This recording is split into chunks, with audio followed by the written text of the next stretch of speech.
¿Cómo están, estimados estudiantes? Continuando con el avance de la asignatura, ya habíamos visto en las anteriores sesiones las características en la formación de los precipitados, la clasificación de los precipitados, y lo ideal es que nosotros obtengamos un precipitado cristalino para que pueda ser filtrable y manipulable. En esta sesión vamos a ver los cálculos gravimétricos. Recordando que la gravimetría son métodos cuantitativos que se basan básicamente en la determinación de la masa de un compuesto específico, es decir, del analito, ¿no ve? Que puede ser, que puede estar, mejor dicho, ¿no? Dentro de un compuesto mayor, ¿de acuerdo? Lo que nosotros vamos a hacer ahora entonces es analizar un procedimiento en la que nos permita calcular la masa del analito. Una vez que hemos determinado la masa del analito, lo vamos a poder expresar, lo que es común, en función de un porcentaje, de una concentración en porcentaje en masa, porcentaje a masa volumen. Esto será función de lo que nos están pidiendo. Pero en general, ¿no ve? Lo que vamos a hacer nosotros en los cálculos gravimétricos, en esencia, es primero conocer la masa o volumen de la muestra que vamos a analizar. La segunda parte es como una caja negra. Va a haber una transformación, vamos a añadir reactivos para que exista una transformación, una precipitación del compuesto que presente el analito, para la obtención de un compuesto que sea, mejor dicho, que este compuesto formado sea estable. ¿De acuerdo? Al tener ya el precipitado como un compuesto estable y conocido, lo que tenemos que hacer ahora es determinar la cantidad del analito. Y para eso tenemos dos posibilidades: hacer uso de una reacción estequiométrica o hacer uso del factor gravimétrico. Una vez que hemos evaluado la masa del producto y hemos buscado la relación a través de la estequiometría o del factor gravimétrico para evaluar la masa del analito, tenemos que representar su composición, ¿no ve? Expresado, les decía, en porcentaje masa del analito sobre masa del compuesto inicial multiplicado por 100, o masa del analito sobre volumen inicial, todo eso multiplicado por 100. Entonces, lo que tenemos que analizar ahora es definir qué es el factor gravimétrico. ¿Ya?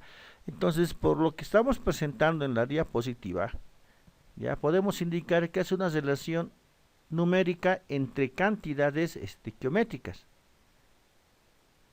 Al hablar entre cantidades estequiométricas, estoy indicando en relación a su peso fórmula, es decir, su peso molecular. ¿Ya? ¿De qué sustancias? De las sustancias que nos interesan en nuestros cálculos gravimétricos. A ver, vamos a analizar el factor gravimétrico, ¿no? ¿Qué me está diciendo acá? Mejor veremos primero una tabla inicialmente y con eso vamos a explicar. Oye, entonces analizaremos el factor gravimétrico.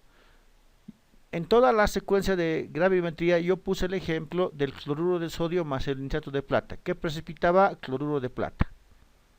Entonces, después de hacer mi tratamiento, la masa pesada va a ser la cantidad de masa de plata que yo estoy obteniendo. Pero yo necesito encontrar cuánto de cloruros tenía. Entonces, ¿qué me está indicando en el factor gravimétrico? Mi factor gravimétrico es toda esta parte que lo estoy señalando. ¿No ve? La masa de la sustancia pesada. Peso fórmula, peso molecular de la sustancia pesada. Acá arriba en el numerador, peso fórmula, peso molecular de la sustancia buscada. En este caso su peso atómico. Entonces mi factor gravimétrico en este caso es, fíjense, aquí dice que tengo un cloruro, aquí tengo un cloruro. Entonces mi relación es de 1 a 1 acá. Ese es el cuidado que vamos a tener. Ya nos los han identificado estas relaciones estequiométricas. Entonces yo no voy a hacer uso de ninguna reacción química. Eso es lo bueno. Solamente voy a buscar la sustancia pesada que he obtenido por transformaciones, ¿no ve? Y de ahí voy a buscar cuál es el analito. Y de ahí tengo que igualar sobre esa sustancia. Fíjense acá, lo que estoy hablando al último es acá. Fíjense, aquí tengo el óxido fésico y estoy buscando el hierro. Pero ¿qué tengo que hacer en el factor gravimétrico? Igualar respecto al analito. Aquí tengo 2 hierros, aquí debo tener 2 hierros para mi factor gravimétrico. No me está interesando los otros componentes porque no los estoy tomando en cuenta. Esa es la ventaja. Cuando yo analizo una reacción estequiométrica, tengo que igualar toda la reacción. Acá no, ¿ya? Acá no. Esto me permite, ¿no ves?, simplificar las cosas, ¿no? Lo que peso, lo que busco. Igualo respecto a lo que estoy buscando. ¿De acuerdo? Y eso. Estoy igualando, fíjense, acá no se está igualando el oxígeno. ¿Ya? Entonces acá también fíjense nuevamente, aquí tengo el pirofosfato por si acaso, y aquí tengo el óxido de magnesio. Lo voy a igualar respecto al magnesio. Y lo demás no me interesa. O no lo tomamos en cuenta. Y esto es lógico, supuestamente en la transformación, toda la masa que estoy buscando, ¿dónde ha pasado? Al trióxido. Toda la masa que estoy buscando, ¿dónde ha pasado? Al cloruro de plata. Entonces, por la aplicación de la ley de la conservación de masa, la masa que entra tiene que ser igual a la masa que sale, ¿no? La masa que entra de cloruro tiene que ser igual a la masa de cloruro que sale. Solamente estoy aplicando ese condicionamiento, si quieren ustedes. Entonces, lo que nos falta hacer ahora es analizar algunas aplicaciones, pero recordaremos un poco lo que es la gravimetría de volatilización. ¿Por qué? Porque muchas veces los ejercicios de gravimetría están ligados, ¿no?, a ejercicios de gravimetría por volatilización. De acuerdo, entre las características que podemos indicar, habíamos indicado o habíamos mencionado que se basan en la volatilización de la muestra. La cantidad de sustancia puede obtenerse por diferencia de peso. ¿Por qué digo por diferencia de peso? Aquí estoy mostrando en el ejemplo. Yo estoy produciendo, yo quiero saber cuánto de dióxido hay. Yo estoy primero secando, estoy quitando la humedad. Y aquí estoy haciendo que el dióxido, que ya está entrando puro, se absorba sobre una superficie. En este caso a través de una reacción. Si yo sé cuánto de carbono tengo acá, voy a saber cuánto de carbono tengo acá y cuánto de dióxido tengo acá. Entonces, ¿cómo voy a evaluar eso? ¿Cuánto de masa había inicial y cuánto de masa había después, de la absorción del CO2? Ahora, va a haber situaciones en las que es mejor expresar en base seca. ¿Por qué? ¿Por qué expresar en base seca? Lo que pasa que muchas veces cuando se expresa en base húmeda, esta humedad puede estar, si lo ponemos al medio ambiente, el reactivo o el producto que hemos obtenido, puede estar evaporándose, o sea, la humedad puede estar cambiando de fase. Entonces la masa nunca va a ser constante, ha de ir cambiando continuamente. Entonces, por ese motivo no es recomendable expresar nuestros resultados en base húmeda. Siempre es bueno expresar en base seca. Por eso es la misma situación de acá.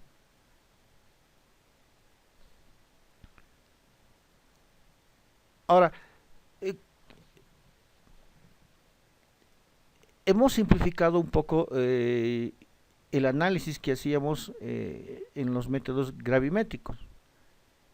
Las operaciones más comunes, son la preparación de la muestra y les decía, oye, el inconveniente que pueden tener ustedes es la disolución de la muestra, no ve la precipitación, elegir un reactivo precipitante selectivo específico, tenemos que hacer la filtración, el secado y la pesada.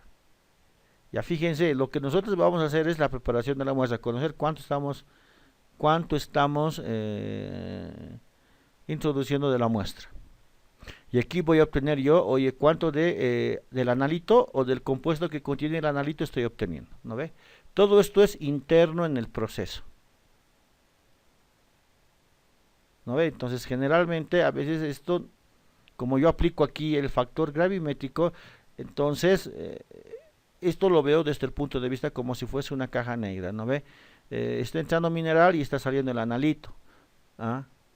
Es como si más o menos cuantitativamente no estuviese conociendo todos los pasos específicos, ¿no? Aquí precipita cuánto obtengo de los compuestos que precipitan. Aquí, oye, estoy haciendo la filtración y lavado, cuánto se pierde, cuánto no se pierde.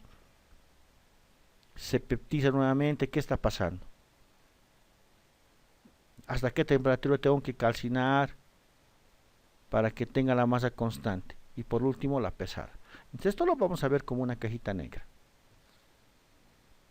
¿De acuerdo?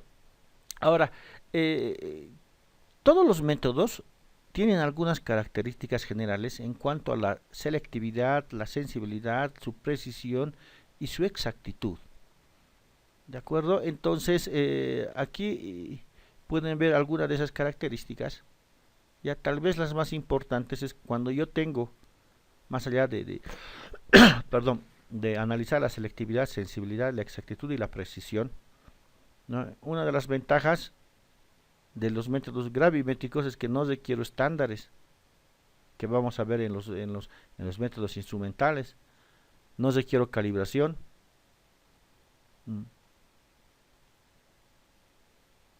Por lo tanto, necesito mínimos requerimientos instrumentales. Están analizando lo máximo, va a ser una balanza, ¿no?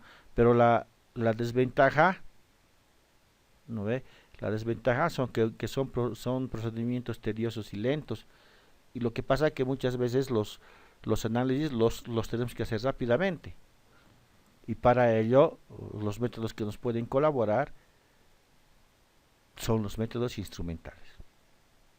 Pero hay que ver, ¿no?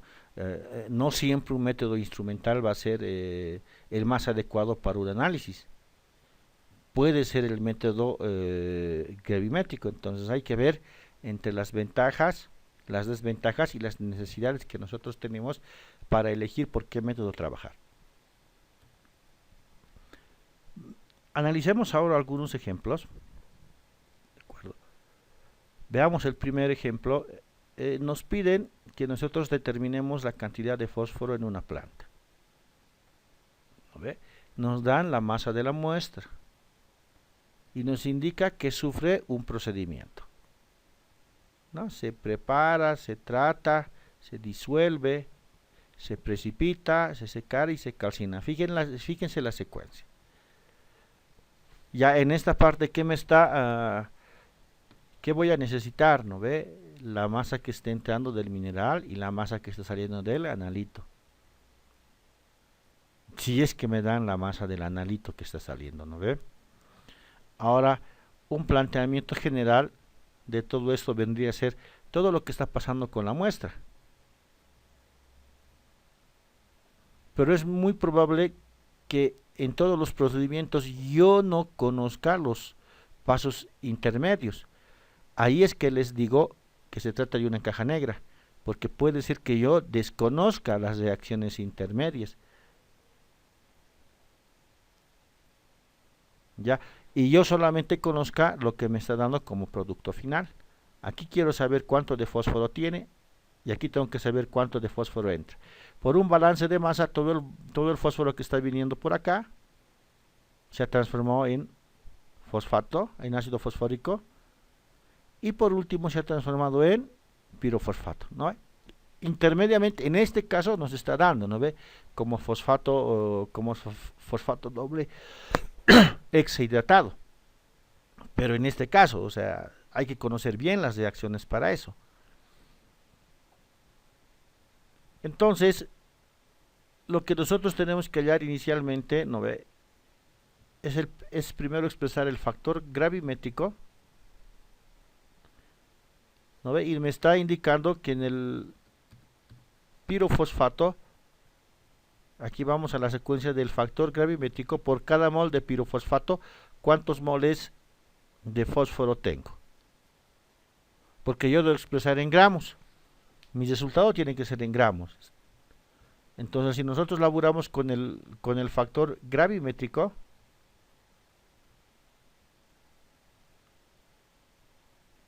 tendría esta relación que se me simplifican los moles y me queda como factor gravimétrico 0,2783. ¿De acuerdo? Hemos igualado por los moles de fósforo, eso es lo que nos interesa. Hemos igualado los moles de fósforo. Ahora, el factor gravimétrico lo voy a multiplicar por la masa pesada. ¿La masa pesada de qué era? De pirofosfato.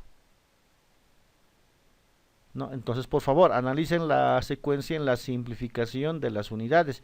Si quieren, podríamos trabajar como un factor de conversión, ¿no?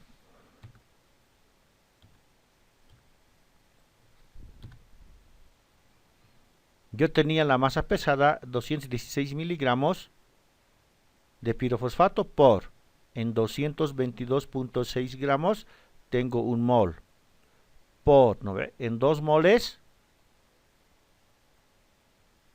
o mejor dicho, en un mol de pirofosfato yo tengo 2 moles de fósforo, por, en un mol de fósforo yo tengo 30.97 gramos por mol. O sea, igual estamos aplicando en el factor gravimétrico la estequiometría. Y por último, ¿qué debería hacer yo? ¿No ve? Pesar la masa y también conocer la masa inicial. ¿No ve? La masa pesada sobre la masa inicial, todo multiplicado por el factor gravimétrico. Y eso nos dice que tenemos 17.1% de fósforo en la planta, o en nuestra muestra, mejor dicho. Ya. Esto es una forma de ejemplos en la que nos dan directamente la masa del analito. Otro ejemplo clásico podría ser en la que no nos dan la masa del analito. Entonces nos dan masas de diferentes mezclas. Ya, entonces yo no voy a aplicar el factor gravimétrico acá, sino voy a tratar de aplicar la estequiometría.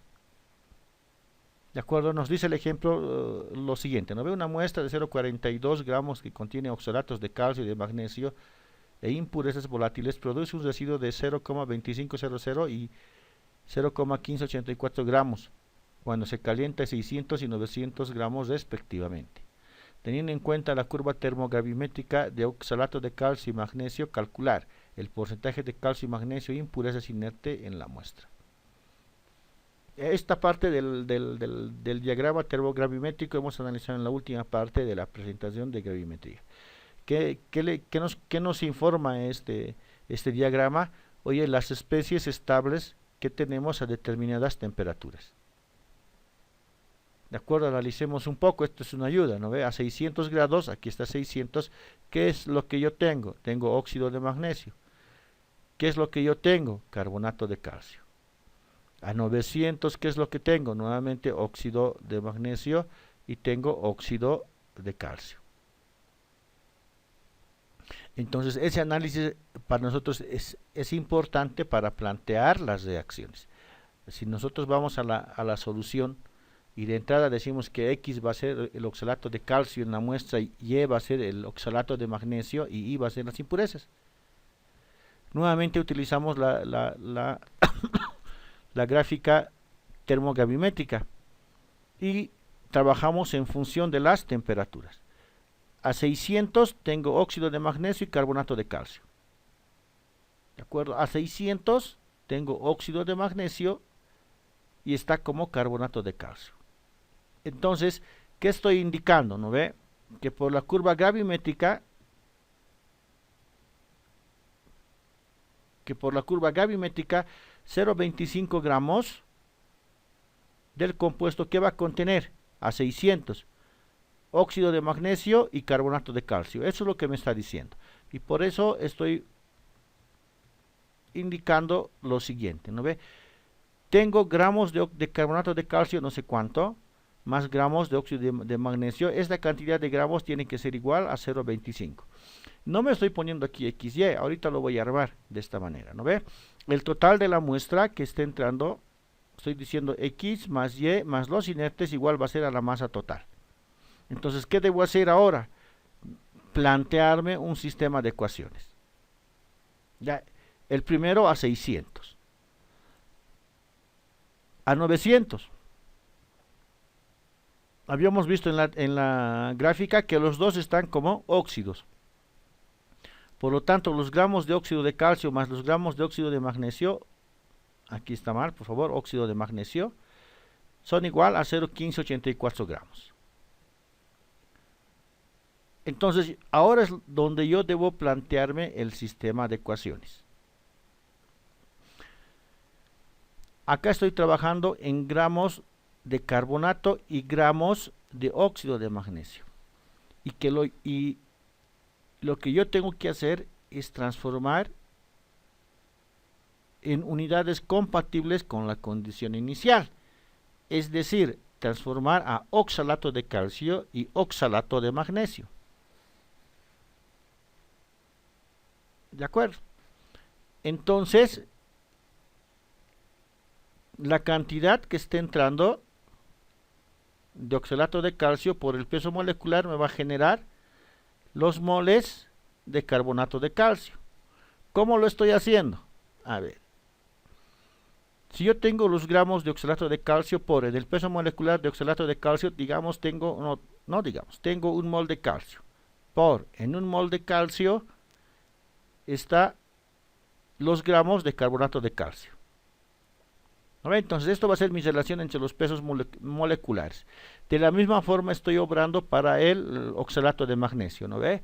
En el peso molecular del oxalato de magnesio tengo un mol de magnesio. En un mol de magnesio existe tantos gramos de óxido de magnesio. Entonces ya tengo el factor de conversión, ¿no ve? X más Y es igual a 0,25. Esta es la base para transformar.